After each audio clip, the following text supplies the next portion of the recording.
So this is 8.1 solving systems of equations graphically. This relies on you knowing how to use a graphing calculator or how to use a graphing software. I'm going to use Desmos today. You guys are more than welcome to use your graphing calculators. So what we need to know is that if we have systems of equations, we need to know what kind of solutions that we have. In a linear system, we can have one that comes straight across and one comes down. So at any point there is one solution. We can have no solution, which is when the lines are parallel. And we can have ones where it is infinitely many solutions because they overlap. When we look at linear quadratic equations, we can have the instance where there is one solution.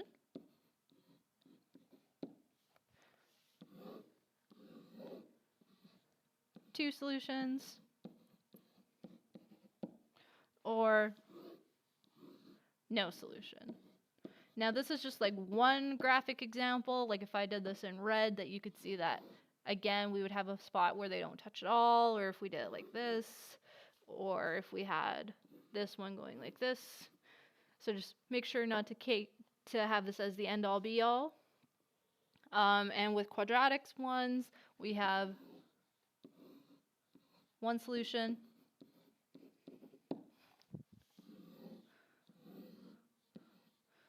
two solution, and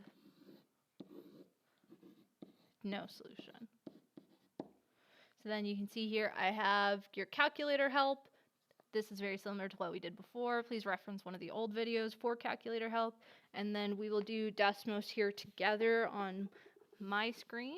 So then if we look here, our first one is 4x minus y plus 3, and then 2x squared plus 8x minus y plus 3.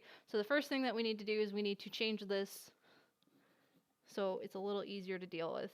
So we get y is equal to 4x plus 3, and y is equal to 2x squared plus 8x plus 3. So let me bring up Desmos here.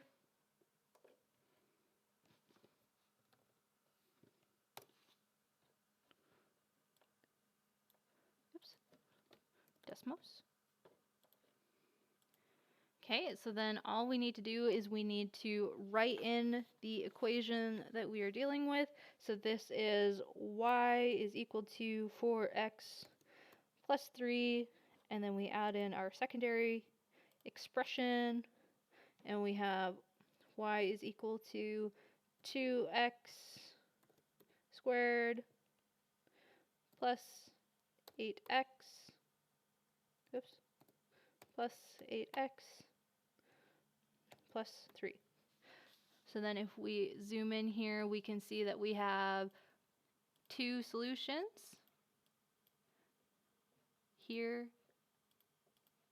No, not there. That's our x-intercept. We have one here and here, not there.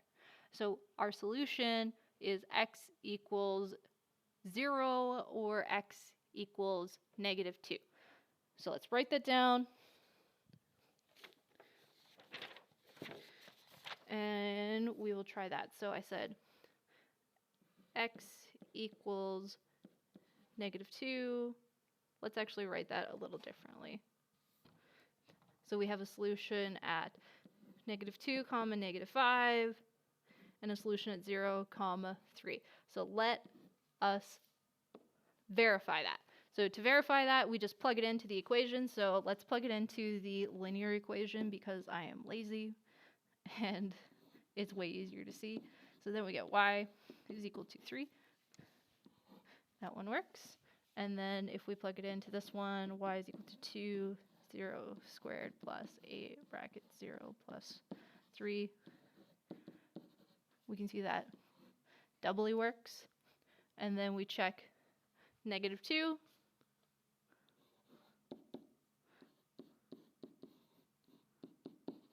And we get -8 plus 3, so -5.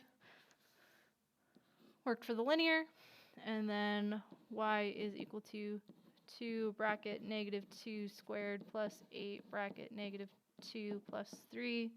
So y is equal to 2 multiplied by 4 minus 16 plus 3. So then 8 minus 16 plus 3 is equal to negative 5. So she works. Okay, let's do this one. Let's rewrite it really quickly. So the first one, we are going to add y over. So we get 2x squared minus 16x plus 35 is equal to y. And 2x squared minus 8x plus 11 is equal to y. So let's go to Desmos really quick. So you can see here that we have a different solution set. And if I zoom out, that it's only ever going to intersect at one spot. And I like using Desmos for this reason, that I can see that. So I zoom back in and I see that we have one intersection point at 3, 5. So we are going to verify that that solution works. So that says 3, 5. Let's get rid of this. So then 2 bracket 3 squared minus 16 multiplied by 3 plus 35 is equal to y. So 2 bracket 9 minus 1848 plus 35 is equal to y. So then 18 minus 48 plus 35 is equal to y. This is 18 minus 13 is equal to y, which gives us 5 is equal to y. So we know it works once. And then we get 2 bracket 3 squared minus 8 bracket 3 plus 11 is equal to y. 2 bracket 9 minus 24 plus 11 is equal to y. 18 minus 24 plus 11 is equal to y. So this gives us negative 6 plus 11 equals y, which gives us 5 is equal to y. So it works for both of them. And that's it. We are going to do a quick word problem here of modeling a situation. This will just kind of add on to some of the stuff we've done before. So determine a system of equations that models a performer's height during the stunt. So we just need to solve for a here. So that is h is equal to a t minus p squared plus q. So then if we are looking at our first equation here, our point will be, our easy point will be right here. So that gives us 0 is equal to a 0 minus 1 being the vertex squared plus 5. Subtract 5 over is equal to a. So that's simple. H is equal to negative 5 t minus 1 squared plus 5. And we can see that these are exact copies of each other. So this makes the second equation very easy to find because it'll have the same a value. You just need to change the vertex. So we are going to take this and we're going to plug it into Desmos and solve it graphically or using your graphing calculator. Okay, I have it graphed here, so if we look, it looks very, very similar to what this guy has over here. This one's just zoomed in a little bit more so we can kind of see it better.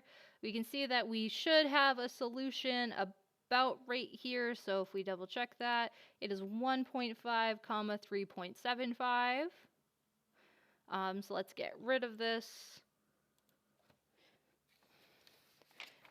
And we know that the solution is 1.5, 3.75.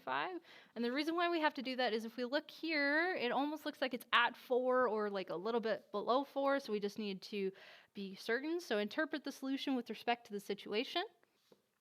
So we can see that the performers are at the same height of 3.75 meters at 1.5 seconds for the first performer and 0.5 seconds for the second performer. It's important to note that this guy starts at 1 second, but then he's only been in the air for half a second when they're at the same height. So that's kind of like the little cinch there. So that's it for this one, and you're going to go on to the assignment and then on to solving systems of equations algebraically.